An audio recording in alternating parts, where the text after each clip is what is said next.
یہ دیکھیں سر جی، happy birth day کا گفٹ آیا ہے۔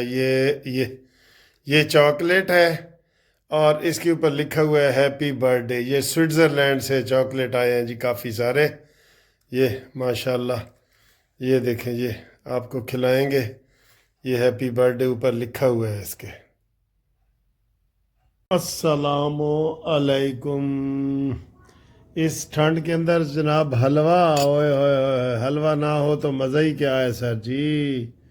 یہ ٹھنڈ کا حلوہ دیکھیں، حلوہ دیکھیں، دیکھ کے انشاءاللہ آپ کی ٹھنڈ جو ہے نا وہ ختم ہو جائے گی، سردی پکی بات ہے۔ اور ساتھ یہ گھومتی چائے، ہاں ہاں ہاں ہاں ہاں ہاں ہاں، کیا تیزی سے گھوم رہی ہے۔ آ جاؤ حلوہ کھاؤ، آ جاؤ آ جاؤ، کنے کنے حلوہ کھانا ہے۔ السلام علیکم اینڈ گڈ ایوننگ۔ تھمز اپ جی سر جی، ایک دن رہ گیا نئے سال میں، اور میں دیکھ رہا تھا سارے ٹی وی چینل جناب دیکھ رہے تھے کہ 1924 میں کیا ہوا کیا نہیں ہوا، کیا کھویا کیا پایا۔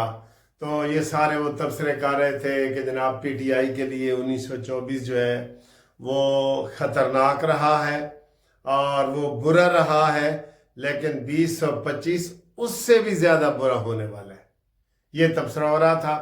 اور نون لیگ کے لیے بلا شبہ جو ہے وہ بہت اچھا رہا ہے، کیونکہ 8 فروری کو الیکشن ہوئے اور نون لیگ کو کامیابی ملی۔ پنجاب میں مریم نواز صاحبہ پہلی وزیر اعلیٰ بنی، خاتون وزیر اعلیٰ، ماشاءاللہ ماشاءاللہ۔ اور اب جو اشاریے اور معیشت کے حوالے سے سارا بتایا جا رہا ہے، تو وہ سب اچھا کی رپورٹیں آ رہی ہیں، سب اچھا کی رپورٹیں آ رہی ہیں۔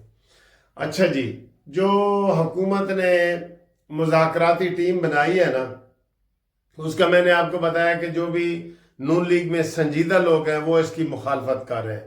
وہ کہہ رہے ہیں کہ نہیں جی، ہمیں یہ نامنظور ہے، ہم یہ نہیں کرتے مذاکرات وغیرہ۔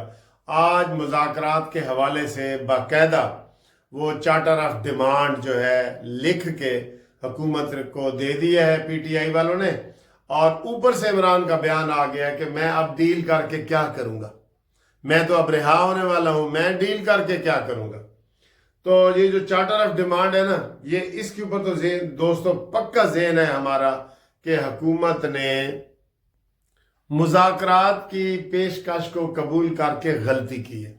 اب آپ دیکھیں نا، یہ مذاکرات اگر فیل ہوتے ہیں تو اس کی تمام تر ذمہ داری اور یہ تبصرے اور ٹی وی پہ حکومت پہ آئیں گے کہ حکومت سنجیدہ نہیں ہے۔ کیوں کہ اس میں کوئی ایسی بات ہی نہیں ہے جس کو تسلیم کیے جائے عمران خان کو۔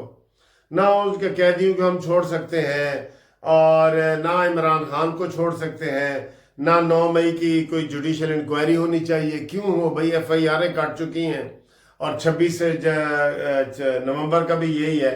یہ ان کے ڈرامے ہیں، یہ پہلے بھی ان کے ڈرامے ہیں۔ 26 نومبر تو ابھی ہوا ہے نا، سال ہوا ہے اس کو، تو یہ سارے ان کے ڈرامے ہیں۔ یہ سر جی وہ صرف اپنے آپ کو انہوں نے زندہ رکھا ہوا ہے، اور حکومت تھوڑا سا آپ کہہ لیں کہ شہباز شریف مجبور ہے، کیونکہ جب وہ کوئی ایکشن لینے لگتے ہیں تو ادھر سے پیپلز پارٹی ان کی ٹانگ کھینچتی ہے کہ یہ کرو وہ کرو، تو وہ اس لحاظ سے یہ کمزور ہوتی ہے۔ سر جی، یورپ کے اور ان ملکوں میں تو بڑا ہوتا ہے کہ کوئی ایک ممبر سے بھی جیتتا ہے نا، ایک سیٹ سے بھی، ایم این اے سے وہ 5 سال پورے کر لیتا ہے۔ لیکن ہمارا 2/3 میجارٹی والا وزیر اعظم بھی وہ پورے جو ہے نا وہ 5 سال نہیں کر سکتا، کیونکہ اس کی لیگ پولنگ اتنی زیادہ ہوتی ہے۔ تو دوسرا یہ ہوتا ہے کہ جہاں پہ اگر ایسا ماحول ہو یورپ میں، امریکہ میں، یہ وہ، تو وہ جناب علی نئے الیکشن کی طرف چلے جاتے ہیں کہ ان کو، کیونکہ وہ وسائل کی کمی بھی نہیں ہوتی، مسائل کی کمی بھی نہیں ہوتی، وہ کہتے ہیں ابھی کسی کو واضح اکثریت نہیں ہوئی تو یہ اس طرح چلے جائیں۔ جیسے ہمارے صدر کا الیکشن ہوتا ہے، 51% آپ نے لینا ہوتا ہے۔ اگر کسی نے 51% نہیں لیا، دوبارہ الیکشن، دوبارہ الیکشن، دوبارہ الیکشن، یہ چیز ساری چلتی ہے، ٹھیک ہے نا، یہ صورتحال ہے۔ ابھی جو بڑی بریکنگ نیوز ایک آئی ہے، وہ یہ آئی ہے کہ ٹرمپ کو $5 ملین کا جرمانہ ہو گیا ہے۔ اب ویسے ہمارے قانون میں تو سر یہ ہے نا، جیسے یوسف رضا گیلانی کے ساتھ ہوا اور نواز شریف وغیرہ، کہ کسی کو 2,000 روپے کا بھی جرمانہ ہو جائے، اور ایک سزا جتنی یسر رضا گیلانی کو ہوئی تھی کہ جی جناب عدالت کے آپ کھڑے رہیں جب تک عدالت برخاست نہیں ہوتی، یہ فیصلہ سنا کے عدالت چلی گئی اور یسر رضا گیلانی کی چھٹی ہو گئی کہ وہ وزیر اعظم نہیں رہا جی، اس کو سزا ہو گئی اتنی سی۔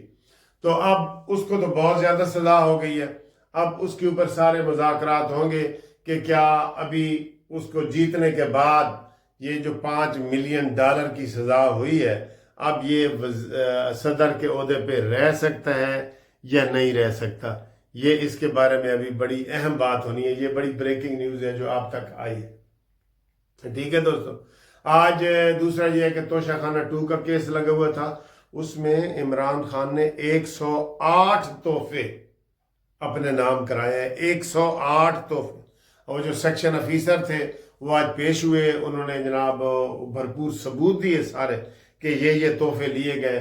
بشرا بی بی بھی گئی تھی کیونکہ دہشت گردی کا کیس تھا تو وہ خصوصی طور پہ چل رہا ہے، تو اس کا بھی ہے۔ اور اگلے ہفتے میں بڑی اہم خبریں آنے والی ہیں اور بڑا اہم ہے، لیکن پی ٹی آئی والے بڑے خوش ہیں کہ جناب عمران خان نے کہہ دیا ہے کہ جناب میں ڈیل نہیں کروں گا، حالانکہ وہ بیچارہ ڈیل کے لیے ہی سارا کچھ کر رہا ہے، لیکن یوتھی مان لیتے ہیں سر اس کی بات۔ یہ حیرانگی کی بات ہے نا، اس کو من مان لیتے ہیں۔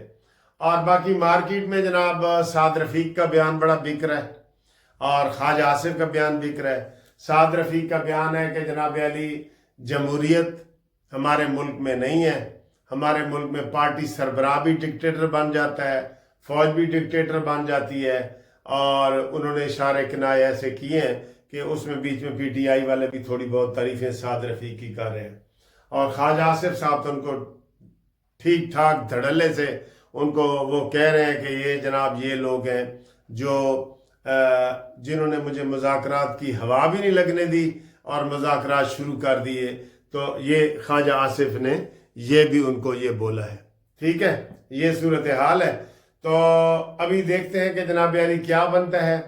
کل پرائسز پیٹرول کی انشاءاللہ کم ہو رہی ہے، خوشخبری ہے، لیکن ہم چاہتے ہیں کہ یہ خوشخبری تھوڑی ذرا زیادہ ہو۔ 10 روپے تک پیٹرول شہباز شریف صاحب آپ کو رعایت کرنی چاہیے، اور بجلی جو ٹکے پا بجلی ہو گئی ہے نا، اس کا فالتو بل ہم سے نہ لیا جائے، پلیز اس کا فالتو بل نہ لیا جائے، نہیں تو آپ جتنی مرضی کارکردگی دکھائیں گے نا، اگر گیس بجلی پانی، گیس بجلی پیٹرول یہ آپ کنٹرول نہیں نہ کر سکیں گے تو سمجھے کوئی ملک میں مہنگائی کنٹرول نہیں ہوئی، یہ پکی بات ہے۔ عوام کو اس سے فائدہ ہونا ہے، عوام کو آپ کی تقریروں سے فائدہ نہیں ہونا۔ کیوں جی، میں ٹھیک کہہ رہا ہوں کہ نہیں ہے؟ تو یہ بات ہے، تو اس کے اوپر آپ دیکھنا ہے کہ کل وہ کیا کرتے ہیں، اور آپ بتائیں کہ جناب آپ کو یہ 2024 سال جو ہے آپ کا کیسے گزرا ہے۔ الحمدللہ میرا بھی بڑا اچھا گزرا ہے، اور ہر طرح سے خوشحالی میں اضافہ ہوا ہے، اور صحت ٹھیک ہے، بالکل فٹ ہے صحت، اور الحمدللہ سب کچھ ٹھیک ٹھاک ہے۔ اور اب 8 جنوری کو ہم جناب 65 سال کا میں ہو جاؤں گا، تو 65 سال میں ہی سر جی آپ اگر ایسے ڈولے دکھاتے ہیں اور باتیں کرتے ہیں، بھاگتے ہیں، دوڑتے ہیں، ابھی آپ کو بتایا پچھلی ویڈیو واک کر کے آئے ہوں، تو یہ اللہ کا لاکھ لاکھ شکر ہے، اللہ کا لاکھ لاکھ شکر ہے کہ ہاں جی۔ السلام علیکم۔ اچھا جی، یہ مین ویڈیو دیکھنے سے پہلے گروپ لائف انشورنس کے دوست بار بار فون کرتے ہیں، تو مجھے وہ کہنا پڑتا ہے کہ ان کا وہ بل جو ہے فیڈرل گورنمنٹ کا، وہ بل پیش بھی ہو گیا تھا اور اسٹینڈنگ کمیٹی نے اس کو منظور بھی کر دیا تھا۔ اس کے بعد وہ قومی اسمبلی کے میں رائے کے لیے پیش ہوگا، اور پھر سینٹ میں پیش ہوگا، اور اس کے بعد جناب آصف علی زرداری صاحب دستخط کریں گے، اور پھر گزٹ نوٹیفیکیشن ہوگا، تو پھر وہ عمل درآمد ہو جائے گا۔ یہ مین آپ کو میں خبر بتا رہا ہوں، یعنی کہ آپ سمجھ لیں کہ 90% ہمیں اس میں کامیابی مل گئی ہے۔ آپ سب لوگوں کو مبارکباد ہو کہ یہ قانون بن رہا ہے، یہ دیکھیں نا قانون بن رہا ہے جس میں سب کو فائدہ ہو جائے گا۔ اچھا، اب جو دوست جنہوں نے اپلائی نہیں نہ کیا، جنہوں نے میرے پاس فائل اپنی جمع نہیں کی، درخواست نہ دی، ان سے ہے کہ وہ لازمی میرے ساتھ رابطہ قائم کریں۔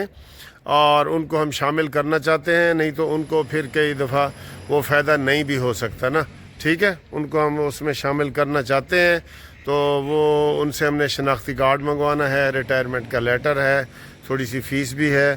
آپ مین کیس میں آپ کے شامل ہونے کا میں آپ کو ڈیٹیل بتا دوں گا، آپ مجھے کال کریں 0300472552 منصف اوان ایڈوکیٹ سپریم کورٹ، ٹھیک ہے نا۔